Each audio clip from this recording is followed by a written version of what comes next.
Bueno, vamos a empezar hoy la tutoría correspondiente al realismo y la poesía contemporánea, ya sabéis, tema 3. En el anterior temario estuvimos viendo el romanticismo. Vimos los autores más importantes, los géneros literarios, cómo se desarrollaban cada uno de ellos en esta época, y ahora vamos a otra completamente diferente. Bueno, como os he comentado algunas veces, en la literatura los periodos literarios suelen sucederse de forma, casi siempre, de forma opuesta. Es decir, que a un periodo literario de una característica determinada le corresponde o le sigue otro que normalmente tiene muchísimas diferencias porque no asumen ni la realidad ni la expresión literaria de la misma manera. Es decir, por ejemplo, el realismo comienza, como sabéis, en la segunda mitad del siglo XIX y es el resultado de una evolución de la etapa anterior que era la romántica. Entonces, muchos factores, como os decimos aquí, contribuyen en el desarrollo de este nuevo periodo, que son, sobre todo, el crecimiento de la burguesía y el auge del comercio y la industria. ¿Vale? Entonces, bueno, pues sobre esta premisa previa vamos a comenzar a ver el tema.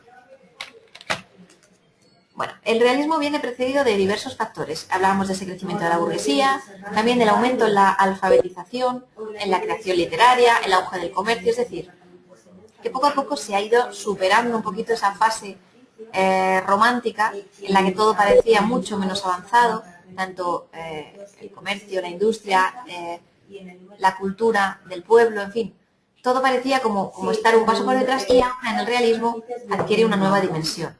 Es una época, claro, más evolucionada y en la que hay esas diferencias que van a afectar directamente a la literatura. Hemos de destacar el papel de la novela, porque en esta época es el género favorito para los lectores. Se convierte en el reflejo puro de la sociedad, y ahí su nombre realismo. O sea, lo que va a hacer es plasmar de forma absolutamente realista y fiel la realidad que se está viviendo.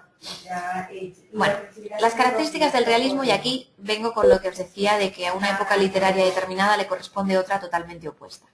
En el realismo hay una oposición hacia el idealismo.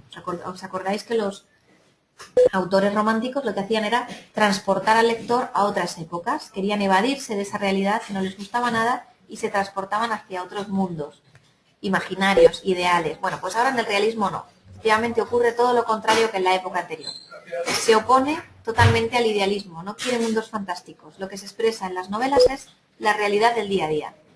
Además se fomenta la investigación y la experiencia, y por eso siempre que se habla de algo o se comenta algún aspecto, se hace siempre sobre cuestiones ya investigadas, que ya han sido experimentadas y constatadas por la ciencia.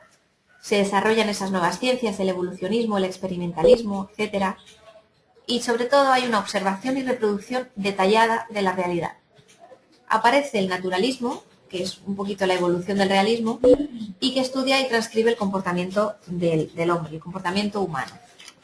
Bueno, vamos a ver la literatura realista, ¿vale? La página 64, ya sabéis. Se elimina todo aspecto subjetivo, lo mismo que decíamos antes, en busca de la objetividad más pura. Se analiza rigurosamente la realidad. Además hay una intención crítica del autor, es decir, se analiza la realidad, pero además hay una opinión de trasfondo. Es frecuente que en estas novelas realistas se ponga de relieve la situación, por ejemplo, de las clases más humildes, la pobreza, el analfabetismo. Todo eso se lleva a las novelas para hacer, bueno, pues un poco acto de denuncia, para decir, mira cómo está el mundo y hay que arreglar esto. O sea, es un poco la intención del autor. Los temas centrales son los problemas de la existencia humana, ¿vale? La pobreza que domina el mundo, la sociedad, el desanhelo, la falta o la poca previsión de los gobernantes, la ausencia de futuro, en fin. La novela muestra descripciones minuciosas de personajes y de ambientes. Bueno, el realismo pasa por diversas fases, que no tenemos que aprenderlas pues de memoria, pero tenemos que saber que existen. Una es el prerrealismo, que todavía continúa con la visión un poquito idealizada del romanticismo.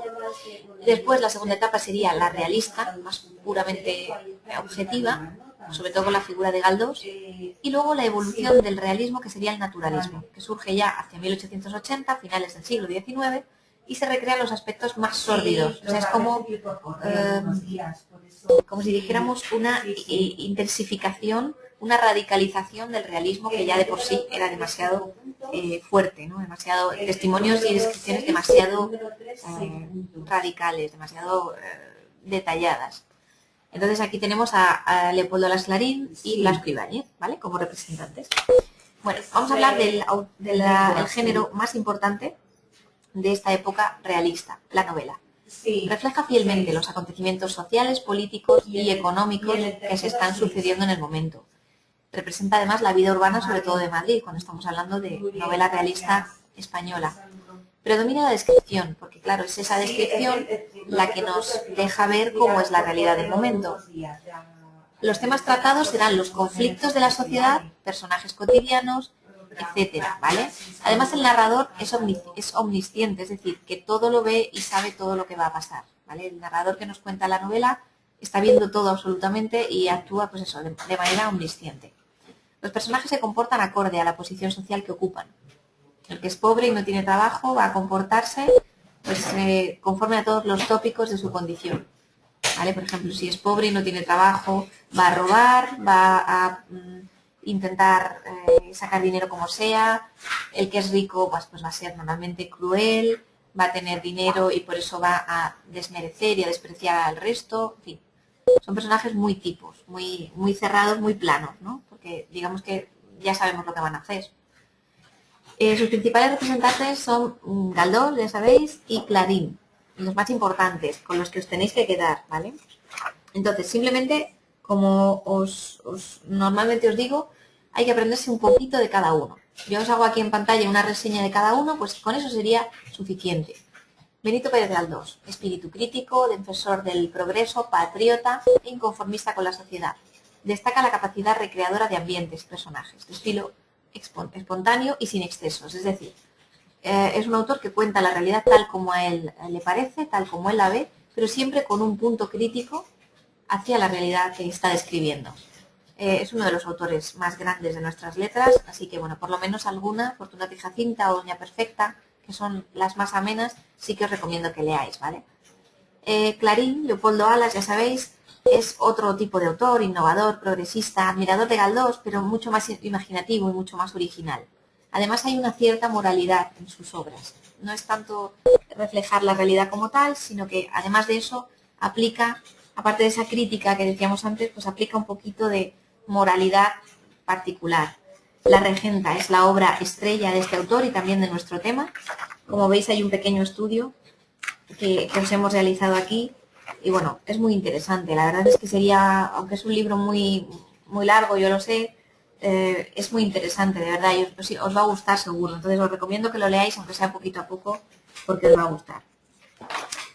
Es un tipo de novela y por lo tanto puede aparecer en el examen. En la parte de prosa puede aparecer un fragmento de La Regenta, o sea que os recomiendo que leáis este estudio que os realizamos aquí. Bueno, seguimos adelante con el teatro realista, que ya sabéis no es tan importante, no tiene mucho éxito, pero bueno, hay novedades de interés que vamos a ver. Aparece el café teatro, con varias sesiones. El espectador puede elegir la sesión que más le apetezca, eso ya es una novedad. Además hay distinción del lugar que se ocupa dentro del público. El pueblo, digamos que irá a ver más el género chico y las clases más altas y más adineradas irán a ver el teatro en verso. La comedia y el drama rural serán los que prevalezcan como temas estrella y aparecerá la zarzuela, que bueno, tiene también su género chico y su revista lírica, pero bueno, es una novedad, es un espectáculo musical que aparece en esta época y que tiene mucho éxito. La poesía contemporánea, bueno, pues se caracteriza por su brevedad, por el uso del octosílabo, por la rima sonante, el empleo de estribillos, el lenguaje coloquial, la expresión de sentimientos. Bueno, ya sabéis que en esto la poesía, como no ha evolucionado demasiado en esta época, digamos que no hay muchas diferencias con la etapa anterior, pues bueno, las características son muy parecidas. Existen dos tipos, una poesía con el propósito o la necesidad de comunicar simplemente y otra pues con un propósito, como os decimos aquí, determinado, de difundir ideologías, conmemorar algún hecho histórico, ensalzar algún personaje ilustre, etc. Los poetas destacados en la poesía contemporánea van a ser tanto Bécquer como Rosalía de Castro. De Bécquer habéis oído hablar muchas veces seguramente, trata siempre del tema amoroso, siempre mezclado con el desengaño y la muerte, tiene una sintaxis muy sencilla, un lenguaje muy coloquial y se lee muy fácilmente. Lo más importante son las rimas de Bécquer, ¿vale? Os dejamos aquí una para que la podáis leer y trabajar. También las leyendas son muy importantes. Os dejamos un fragmento del Miserere. Y bueno, pasamos a Rosalía de Castro. El estilo es muy parecido a Becker, porque también es muy pesimista, es muy melancólica. Lo que pasa es que en Rosalía lo que se aprecia es un sentimiento mucho más regional. Ella nace en Santiago de Compostela y su estilo, pues eso, se aparece mucho más la naturaleza gallega, las costumbres gallegas, la injusticia, la emigración, en fin. Por eso una de sus obras más importantes son Cantares gallegos, ¿vale? Bueno, pues hacemos los ejercicios de autoevaluación y con esto terminamos el tema. Muy fácil, muy sencillo y simplemente tenemos que acordarnos que después del romanticismo aparece el realismo, que es completamente diferente. Y dentro de él, pues la poesía contemporánea, ¿vale? Bueno, pues dejamos aquí este tema y ahora vamos a ver el siguiente de la literatura anterior a la Guerra Civil.